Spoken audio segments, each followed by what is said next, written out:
Riker's jaw tightened, a deep crease forming between his brows. Maeve, I am not doing this with you right now, he snapped. Simon said another 10 minutes and Gemma would be brain dead. They just pumped her stomach. I am not leaving her side. Lorraine dug her acrylics into my shoulder, her voice a venomous hiss. What kind of sister are you? Your sister was literally fighting for her life, and you're whining about a wedding? The commotion stirred Gemma. Her pale fingers weakly curled into the fabric of Riker's sleeve. Where are you guys going? It's fine, just leave me your jacket, Riker. I'll be okay. She blinked up at me, huge tears spilling over her lashes. Please don't be mad at me, Maeve. I don't want to be this needy. I just need a scent to ground me. You guys go. Riker practically dove back onto the mattress, hauling her against his chest. I'm not going anywhere. I've got you. He shot a pointed look over his shoulder at Lorraine. Lorraine shoved me hard toward the hallway. Go get her some Panera. She needs soup. Now. I scrambled, catching Lorraine's wrist. Mom, please. I'm not making this up. Just give me 30 minutes with him. There's a system. If I don't marry Riker before I turn 30, it will erase me. I will cease to exist. Lorraine's face twisted with pure disgust. She swung her designer purse, slamming the heavy buckle into my ribs. You sick, jealous girl. Your sister is in the hospital and you're making up sci-fi delusions for attention? She swung again. It's just a piece of paper. Let him take care of her for one night. You are unbelievably toxic. Bruce stood in the doorway, shaking his head in absolute disappointment. He slammed the heavy oak door right in my face. My knees gave out. The cold linoleum crashed against my shins. Air trapped in my windpipe. A severe tremor ripped through my spine. Above me, the glowing red hourglass bled out another massive chunk of sand. I wasn't lying. I pressed my forehead against the freezing hospital wall. Tomorrow, I become nothing. The hospital corridor was dead quiet when Riker finally stepped out. Maeve, look, I'm sorry. He ran a frustrated hand through his messy hair. I really cannot leave. Her anxiety is off the charts. She refuses her meds unless I'm the one giving them to her. I stared at the man I loved. My vision tunneled. Tomorrow morning, first thing, the courthouse. My voice was hollow, devoid of any pitch. Riker, I am out of time. He blinked, the tension draining from his shoulders. A slow, arrogant smirk tugged at the corner of his mouth. Damn, you're that obsessed with locking me down, huh? I didn't blink. I didn't smile back. Yes, the only reason I exist in this world is to marry you. He leaned in, his lips brushing my cheek, a fleeting, obligatory pressure. Alright, crazy, go home. I'll get her to sleep and meet you at the apartment. We'll be the first ones at the courthouse when the doors open. The warmth in his eyes acted like a momentary anesthetic. The crushing weight on my chest eased slightly. Just sign the papers. Then the nightmare ends. My hand subconsciously drifted to my lower stomach. The fabric of my shirt felt impossibly thin under my fingertips. I had a secret, a surprise waiting for him once we were finally safe. Sunlight stabbed through the blinds. I shot up. The sheets beside me were cold, smooth. Riker never came home. 9 a.m. The spectral hourglass suspended in my vision was brutally half empty. Beat. A long, piercing frequency split my skull. 12 hours remaining. Arlo's voice was devoid of mercy. Accelerate your progress, Maeve. I shoved our marriage license and IDs into my purse. My fingers shook uncontrollably as I typed out a text. Heading to the courthouse now. What's your ETA? I stood on the courthouse steps. The wind ripped right through my thin sweater. No response. I hit call. One ring. Call ended. He declined it. A text bubble finally popped up. Simon is doing morning rounds. Be a good girl and wait outside for a bit. A second later, a photo loaded. It was a selfie. Gemma, looking frail and delicate, was fast asleep. Her face was buried deep into the curve of Riker's neck.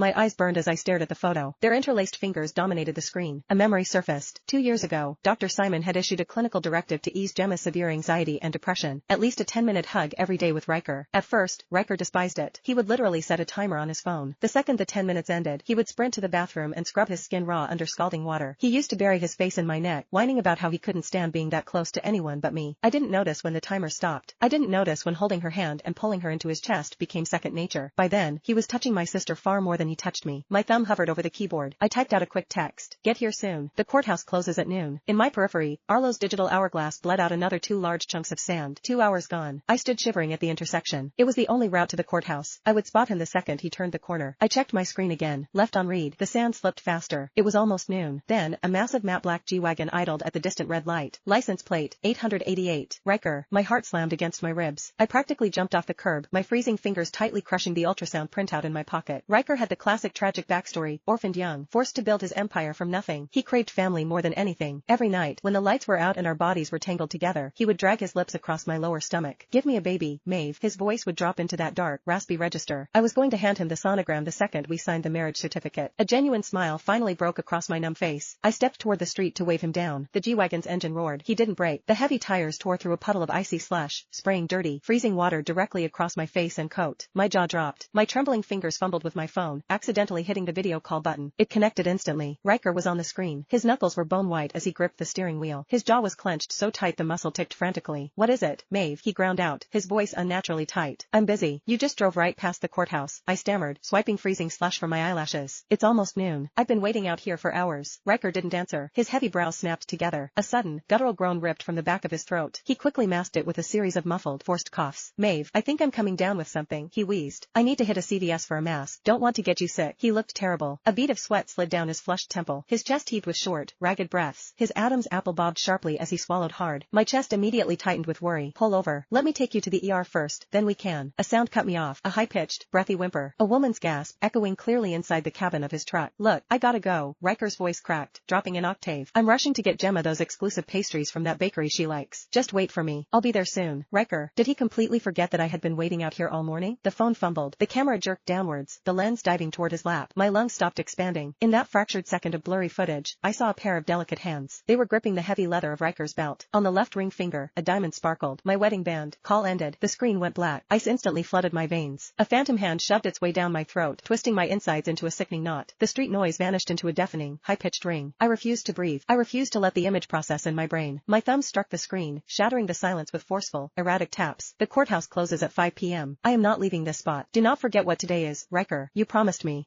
I collapsed onto the concrete curb. My eyes were glued to the phantom hourglass suspended in the air. One chunk of sand dropped at 1 p.m., followed by another agonizing plummet at 3 p.m. Hours bled into the freezing rain until the final grains for the afternoon began to slip away. It was almost 5. The courthouse doors were shutting. My legs were completely numb, heavy blocks of ice. I dragged my freezing body up the marble steps, pressing my shoulder against the heavy glass doors. If Riker pulled up right now, we could still sprint inside. My shaking thumbs hit his contact name again. The subscriber you are calling is currently unavailable. Straight to voicemail. His phone was off. Ding. A notification slashed across my screen. The family group chat. Gemma had uploaded a video. Riker was in our kitchen. His sleeves were rolled up over his thick forearms, expertly tossing a heavy skillet over an open flame. Gemma tagged me. Don't worry, Maeve. Riker got me home safe. Come back and eat. He made garlic butter shrimp. Bruce and Lorraine immediately spammed the chat. Now that is a real man. Knows exactly how to take care of his girl. Careful, honey. You just got out of the hospital. Don't eat anything too greasy. Another video popped up. Riker was pouring a splash of white wine into the pan, his deep, resonant laugh filling the kitchen. Don't worry, Bruce, Lorraine. His voice was warm and entirely stress-free. I made a special, light version just for Gemma's stomach. A physical spike drove right through my temples. I am violently allergic to shrimp. He forgot. He forgot my allergy, and he forgot our wedding day. The sky broke open. Icy rain poured down in sheets, instantly soaking through my thin sweater. Through the blur of freezing rain, the heavy courthouse doors swung shut. The interior lights flicked off. The final couple walked down the steps, huddled laughing under a shared umbrella, waving their marriage certificate. My wet shoe slipped on the slick marble. I slammed onto the concrete, my knees tearing open on the rough stone. A ragged, ugly sob ripped out of my throat. The freezing rain and the stinging cuts on my legs were absolutely nothing compared to the violent shredding inside my chest. I curled into a tight ball, wrapping both arms protectively over my flat stomach. The courthouse is closed, I gasped, choking on rainwater and tears. Arlo, are the baby and I going to die? A sharp, metallic static buzzed in my frontal lobe. Due to courthouse operational constraints, an alternative mission parameter has been unlocked. Arlo's robotic voice echoed. Secure a verbal promise of marriage from Riker before the countdown expires. The hourglass shattered and reformed. 3 chunks of sand remained. Less than 3 hours. I sprinted all the way home. I shoved the front door open, water dripping from my matted hair. The breath vanished from my lungs. Riker's massive frame was on the floor, on his hands and knees. Gemma was sitting straddled across his lower back, giggling uncontrollably. I froze. A hollow, broken laugh spilled from my lips. Years ago, I had tried to jump on his back like that. He had flicked my forehead, his tone firm and serious. A man doesn't bow for anyone, Maeve. I'm not a pony ride. But for her, the rules shattered. Bruce and Lorraine were lounging on the sofa, grinning at the domestic scene. Bruce's smile vanished the second he saw my soaked, shivering frame. Why the hell are you back so late? He snapped. Your dinner is cold. Clean up the kitchen when you're done. Riker's laughter died in his throat. He immediately stood up, catching Gemma by the waist to set her down gently. Maeve, look, I'm sorry about today.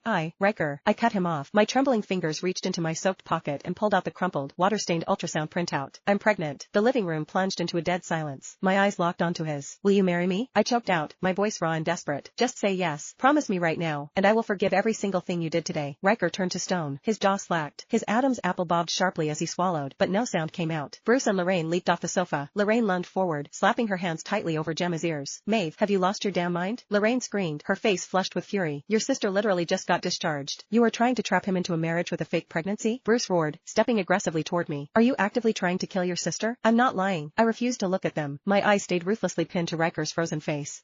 It felt like an eternity before Riker finally spoke. His gaze never left Gemma's deathly pale face. Of course I will, he forced the words out. But you know Gemma's mental state right now. She can't handle us getting married. Total silence from Arlo. The deafening, rhythmic tick-tock in my skull didn't even skip a beat. I threw myself forward, my shaking fingers digging into his forearm. Riker, please. The desperation clawed at my throat. Just for the baby. Just mean it. Ask me to marry you, and mean it. Just once. He wrenched his arm away. A deep crease formed between his heavy brows. Maeve, stop pushing it, he snapped, pure annoyance bleeding into his tone. I said I'd marry you, but I'm not not doing this right now. You know she literally cannot survive without me. Gemma shoved past Bruce and Lorraine. She dropped to her knees right in front of me. Heavy, theatrical tears tracked down her cheeks. Maeve, stop lying to manipulate him. Her voice was a fragile whisper. You already know, don't you? You know I'm the one pregnant with his baby. Static exploded behind my eyes as my desperate gaze snapped from Riker to Bruce, and finally to Lorraine. I searched their faces for a shred of shock or outrage, but found nothing but a chilling, rehearsed blankness. Riker reached down, hauling Gemma up and instantly tucking her against his chest. His dark eyes locked onto mine. Are you really that shocked? He enunciated every single word. You're the one who begged me to take care of her. The syllables hit the air weightless, but the impact tore straight through my ribs. Bile burned the back of my throat. I collapsed onto the hardwood, my stomach convulsing as I dry heaved over the floorboards. I grabbed the hem of his jeans, completely unhinged. So you're taking responsibility for her? I shrieked, my vocal cords tearing. What about me? What about our baby? He kicked his leg back, breaking my grip. The temperature in the room plummeted. Back off, he roared. Even if you are pregnant too, Gemma is my only priority right now. If I leave her, she will literally die. A vicious cramp twisted through my lower abdomen. I curled inward, watching helplessly as he swept Gemma into his arms. He carried her straight into our master bedroom, his deep voice dropping to a gentle murmur, coaxing her to stop crying. Lorraine grabbed my upper arm. Her acrylic nails dug deep into my flesh as she dragged me out onto the freezing balcony. Maeve, do you know why she collapsed today? Lorraine hissed, her eyes bloodshot. Because she's pregnant and the guilt is eating her alive. Can you just be the bigger person for once? You can find another guy. Gemma cannot function without Riker. I stared at the woman who gave birth to me. Hot, blinding tears blurred my vision. But I'm pregnant. What about my baby? Bruce stepped onto the balcony, letting out a heavy, exhausted sigh. Get an abortion, Maeve. We're begging you. We cannot survive losing Gemma again. Above their heads, the digital hourglass bled its final grains.